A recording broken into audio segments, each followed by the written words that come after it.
все участники Кемпирабадского дела, они являются по большому счету жертвами большой геополитической игры. Вы понимаете, вот правозащитное движение, одна из руководителей правозащитного движения Динара Шурахонова говорила на одном из форумов: мы являемся цепными псами демократии. И мы будем защищать демократию. И вот именно то, что правозащитники выходят на самом деле от чистого сердца, думая о том, что защищают интересы Кыргызстана, Кемпирабад, на самом деле здесь очень большая геополитическая игра под названием «Под чужим флагом». Зная движения, какие движения будут делать правозащитники, они оказались в большой геополитической игре. Понимаете, дело даже не в Кемпирабаде было, потому что посыл им был дан о том, что надо защищать интересы Кыргызстана, интересы Родины. И здесь ставка была сделана на местное сообщество, я имею в виду местные элиты вокруг Кемпирабада, у них свои частное видение, частные интересы, и на правозащитное движение, которое привыкло защищать права человека. И я всегда говорил о том, что правозащитники, они должны в политике, в геополитике хорошо разбираться. Основная цель вот той провокации, в которой я изначально говорил, они не виноваты, они жертвы, они выступили некими проводниками, проще говоря, это называется торпедой, понимаете, вот этого дела. На самом деле была цель, и эти провокации будут увеличиваться.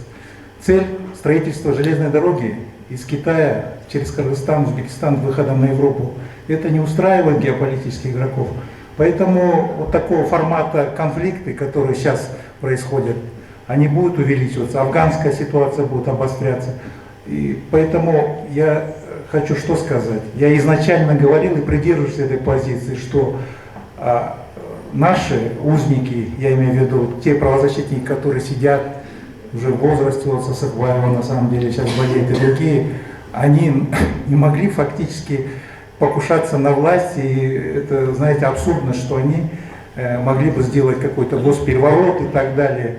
Они, просто зная их как бы потенциал, они были использованы для дестабилизации, понимаете, для того, чтобы... Цель была даже не Кемпирабад, как я уже сказал, цель была еще более геополитическая. Поэтому мы всегда находимся внутри больших геополитических игр. И в этих условиях я бы хотел как бы предупредить действующие власти, почему я сюда пришел.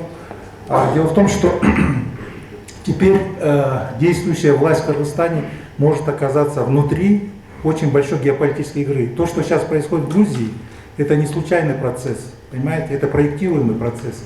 И, соответственно, теперь следующая проекция Центральная Азия, то есть Кыргызстан.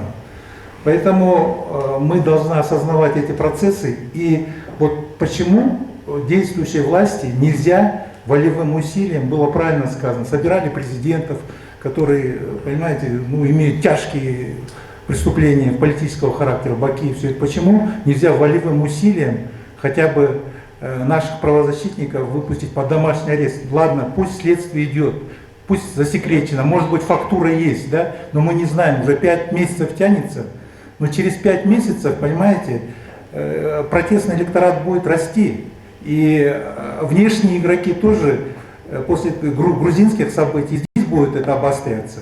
И, соответственно, мы опять станем инструментами. И эта действующая власть, как хорошо сказал Тусембек Акун, наконец-то, которая действует в интересах республики, старается поднять как бы социальный уровень и так далее, не без ошибок, конечно, она может стать игровой фигурой глобальных игроков. И именно инструментом выступят опять эти узники. Почему нельзя найти внутрикыргызский консенсус, выпустить их хотя бы под домашний арест, если следствие не заканчивается? И в конце концов, секретность не может продолжаться бесконечно. Я вот уже 5 месяцев слежу, когда же наконец-то власть скажет свое веское слово, да или нет. Потому что надо в конце концов говорить, на самом деле фактура есть или нет. А так получается, действующая власть все время проигрывает. Сейчас уже электоральные как бы настроения будут поворачиваться против действующей власти. И вы помните, события революции в Кыргызстане начались после революции РОС в Грузии. После этого начались, понимаете? Поэтому это тоже как бы не случайные процессы, и мы как бы не должны стать жертвами. Это я говорил уже осенью, я еще в прошлом году это говорил, и сейчас продолжаю придерживаться этого мнения о том, что мы должны находить внутри консенсус. Я полностью поддерживаю эту резолюцию, надо выпустить.